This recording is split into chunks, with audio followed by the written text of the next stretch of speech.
and welcome back to Legends of Lake Howell. Today we're excited to have Lake Howell alumnus and actress Aléa Figueroa. Thank you for joining us. Oh, thank you so much for having me.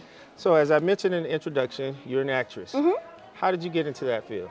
Oh, goodness. I've always loved acting. I was in LHTC here, which they're actually rehearsing their one act right now, which brings back a lot of memories. But no, I've always loved drama club since like 5th grade. And I think when I was a freshman in high school, I knew I wanted to be an actor. Did you have any formal training in terms of acting? My teacher here, James Brenlinger, was wonderful, a wonderful high school drama teacher. And he admitted when he was teaching that he couldn't help the actors a lot, that his background was more in technical theater. But I didn't come from a lot of money growing up, so I couldn't afford programs like summer programs and whatnot. So at the end of my junior year, I knew that I wanted to act, and so I started looking at summer programs and I auditioned for them. And then when I got in and they asked for payment, I wrote a note or a letter saying that I couldn't afford it. I work at McDonald's, and they would let me go for free. So I actually started formal training the summer of my junior year because that's when I wanted to take my career into my own hands, because that was the only way I could. So I did that for my after my junior year, and then after my senior year, I did the same exact thing at the Orlando Shakespeare Theater, and then I studied theater at Rollins, graduated from there, and then I worked at the Orlando Shakespeare Theater. After that, I was in their intern training program right after I graduated, and just kind of went from there. So yes, formal training, but I would say you never stop training as an actor. When I decided to make the shift from theater to TV and film, I had to continue training because I needed to make sure that I wasn't too big, because that can be an issue. When you're performing in I don't know how much the seats, 400 or so, that's a little bit different than when the camera, you have an ECU, like my close-up, you can read when I raise my eyebrow, when I make a little like squint on my nose or something like that, but for the theater, it's a little bit different. So even though I had had years of training at that point, when I was pivoting my career, that's when I continued training. So you never really stop training as an actor.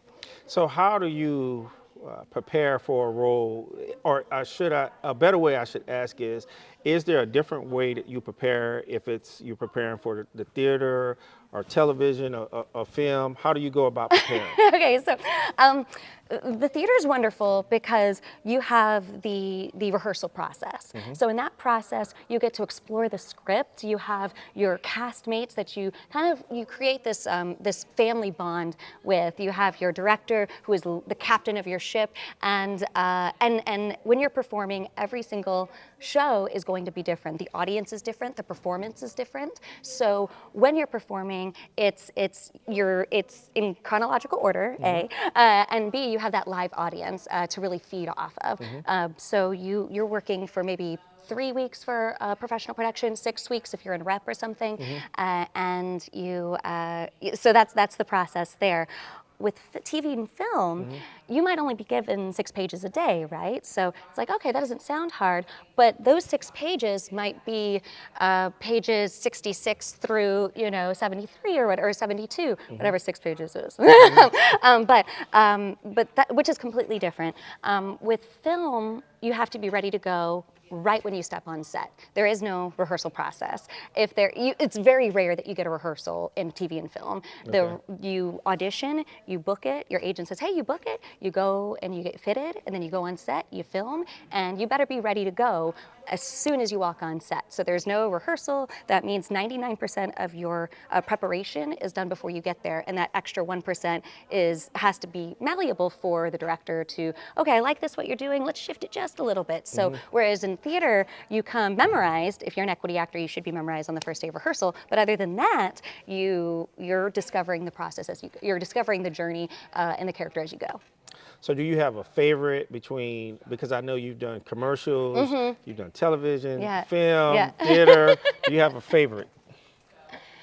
My heart's always on stage. My heart is always on stage. I was fortunate enough to play with the Hippodrome Theater this past spring in Gainesville for Native Gardens. But before then, I hadn't been on stage for 5 years because I was just focusing on commercials, TV, and film. And I think when I got to the Hippodrome this past spring, I was burnt out from that. So being on stage, it just reignited that passion again, and it made me realize, oh gosh, I do love this. The grind gets hard sometimes, and the hustle gets hard sometimes, but the moment between action and cut, or the moment that you step on stage to when you step off, is magical, and I will always love that. So I think theater always has my heart, but TV and film pays my bills. Understood, understood. Now, do you have a favorite character that you've played or portrayed over the years, be it theater, film? Oh, that's a good question. Okay, so I love classical theater. I'm a Shakespeare girl. Okay. That doesn't really pay your bills, though. I mean, you can get a show, right? Right, yeah. So I loved Dromio of Syracuse because I'm not typed for it all, at all. When I was, I played Dromio of Syracuse about 10 years ago, and that's the clown in the play, right? But I was ingenue type. So, I never thought I'd get a chance to play a Dromio of Syracuse in Comedy of Errors. So that was a fun role to play. Puck in Midsummer Night's Dream, again, I'm Hermia type, but the director's like, oh, let's try you for Puck. And that was a lot of fun. I like playing roles that are against type because I play a lot of nurses and teachers a lot. So if it's something against type, I think I like the challenge of that. In Native Gardens, I've portrayed Tanya Del Valle twice at the Hippodrome Theater this past spring, and at the Orlando Shakespeare Theater of 2017-18. So you mentioned type. Can you talk about that a little bit? Oh, yeah, sure, yeah. So the TV film industry is interesting because, a lot of booking is based on what you look like on the outside. But that's not necessarily a bad thing. Use that to your advantage, right? I'm never going to book a role if they're requiring blonde hair, blue eyes. That's just not who I am. I'm half Cuban, half Irish, okay? Right. So I have dark hair, but I'll burn in the sun kind of thing, right? So I have to appreciate who I am and accept who I am and say, okay, and when I'm breaking down a script, can someone that looks like me portray this role? Does it make it believable for that audience? High school and college is wonderful because you're not as restricted by that. It's educational theater, so the directors and instructors are wanting you to push the envelope. And plus, there's not like a 70-year-old grandpa in a high school or a college setting to play that. So, people are playing against type in high school and college. But after that, it's let's say a producer is spending $2 million on a commercial, right? And they want somebody that looks very specific because they think this, we'll just do my type, this mid-30s, early 30s, I don't know how old you guys think I am. I graduated in 04. Someone that is my age, brown hair, brown eyes, they might know that's exactly who I want. If they're spending $2 million on the commercial, yeah, they get exactly who they want. You have to think of it like that. An audience has to believe that these people could portray these characters, but that doesn't necessarily mean be something that you're not. Actually, it's the opposite. You should be the most true to yourself because it's that uniqueness that's going to get you booked. It's that, oh, there's something different about her than anyone else. I like her. Don't try to blend in if you want to be an actor. Okay. You have to find what's true with you and have that stand out.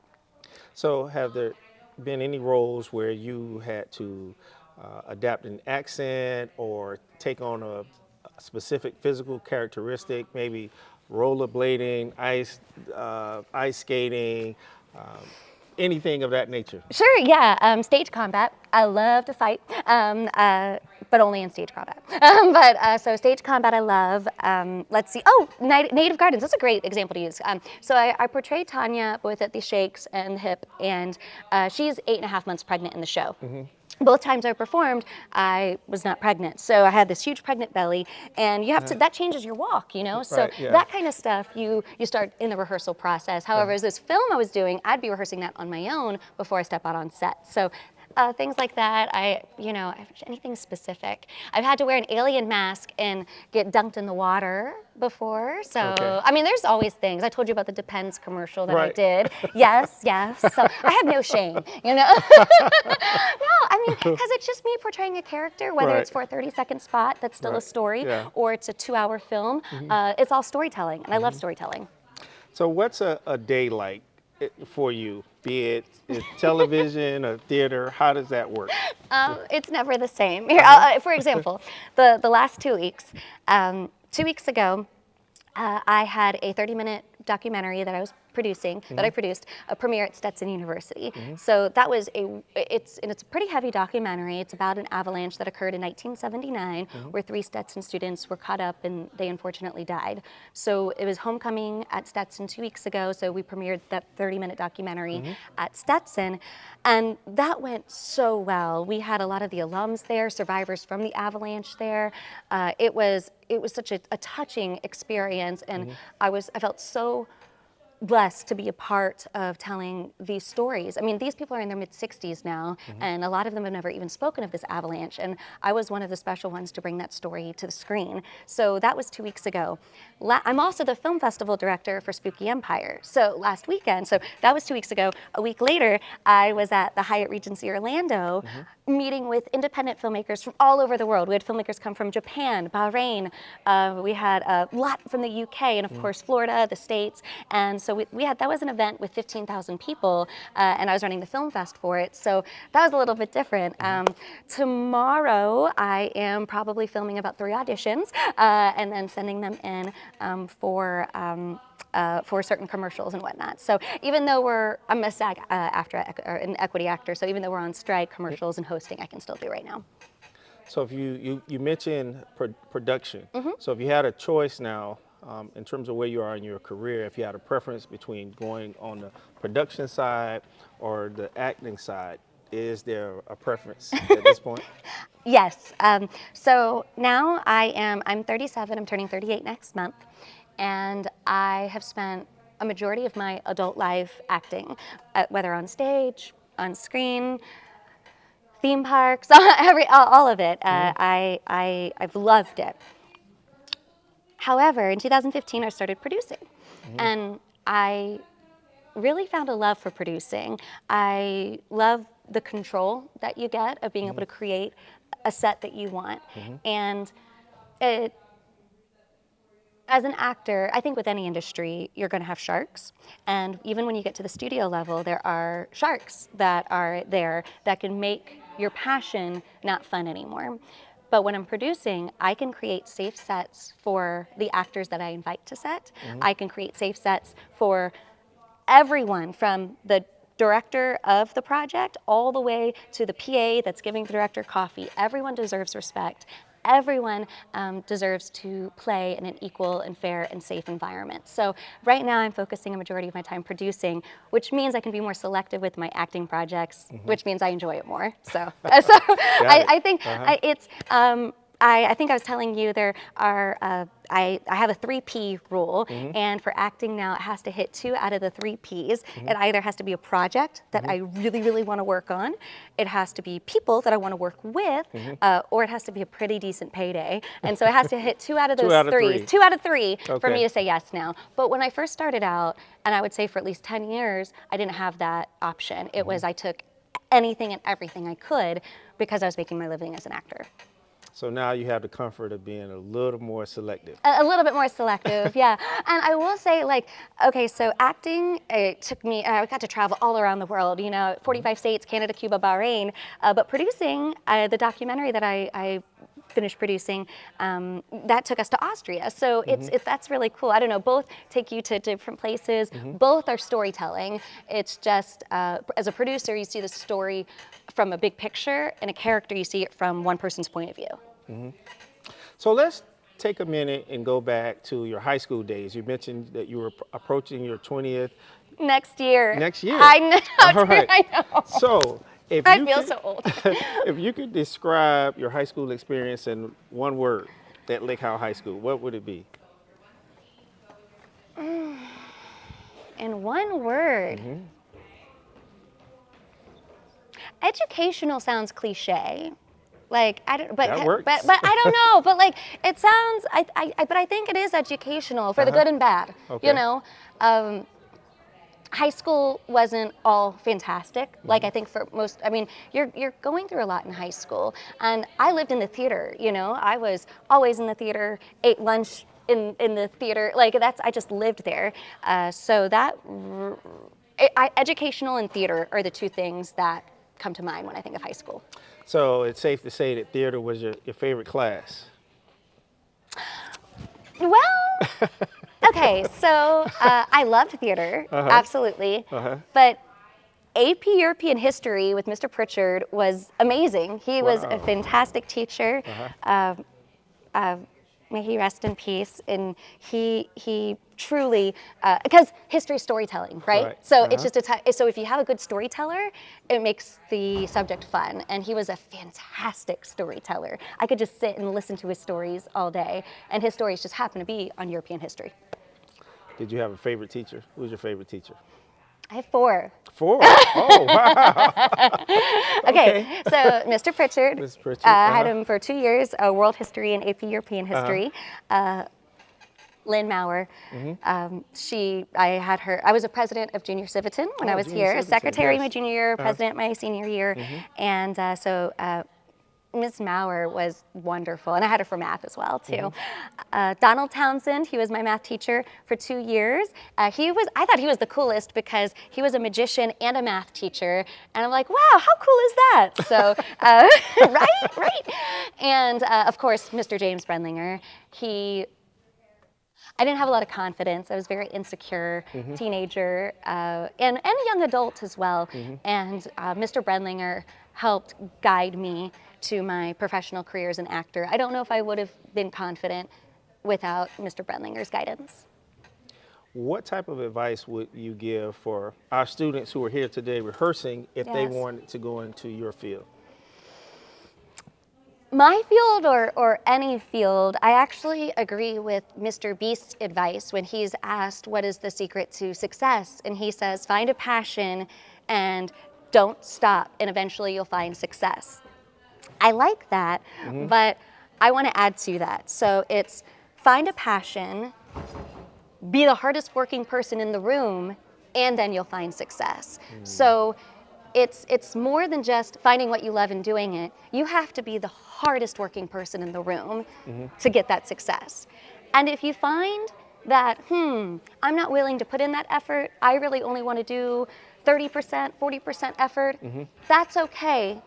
But ask yourself, is this really my passion? Because if it's your passion, you would give 100%. Right, you gotta give and it has to be 100%. true to you. It's Correct, again, right. understanding who you are, not what your parents want you to do, not what society wants you to do, what's true in your heart. Because when I was trying to follow paths that had me not be an actor, it ended up not working out. It's like the universe was telling me, no, this is the path you take. And I truly believe if it is your passion and you are the hardest working person in the room, yes, you will find success. And success isn't always measured in dollars and cents, but that will come. And that's interesting, very profound. So let's look at your career, and if you had the opportunity to go back to maybe your 11th grade version of yourself, 10th grade version of yourself, and you had the opportunity to give yourself some advice, what would you say to yourself? This too shall pass. I mean, high school was hard. I mean, I'm not gonna lie, it was really hard. And I was one of the kids in high school that couldn't wait to get out of high school. I was very much wanting to get into college and just have a new life in college. And something that I would tell myself then is high school is 4 years. That's it. It seems like it's so long. When you're in it, it feels like it won't end, but it will. And if you're not, some people, some kids, and myself included, I don't think I grew up in the healthiest living situation. So me getting out of the home was very important for me too when I was 18. And I was fortunate enough to get a scholarship to Rollins, and I lived on campus. When I started doing that, when I making decisions for myself that I wanted to do, wow, I really started liking my life. I loved my life. I love my life now. Like there's the man I'm with, my husband. We've been together for 14 years, but only married for a year and a half. I love telling stories. I love working behind the camera, in front of the camera, but it's because I get to do exactly what I want to do. And I have been able to facilitate decisions in my life to be able to make that happen. So I actually feel really bad for people that look back, because I know a couple people from high school, like, man, oh, high school, weren't those the days? Those are the best days of my life. Well, that's really sad to me, because I'm living the best days of my life right now. So even though high school was hard, it'll pass. And if it's good, if high school is really good for you, then hold on to that. But it's not forever. So it's don't look back and say, oh man, I wish I was there.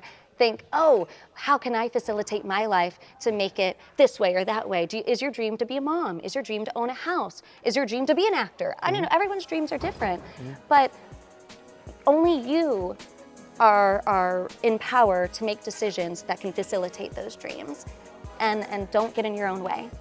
So I would tell myself, this too shall pass, and it's going to get so much better. Just hold on, it'll get better.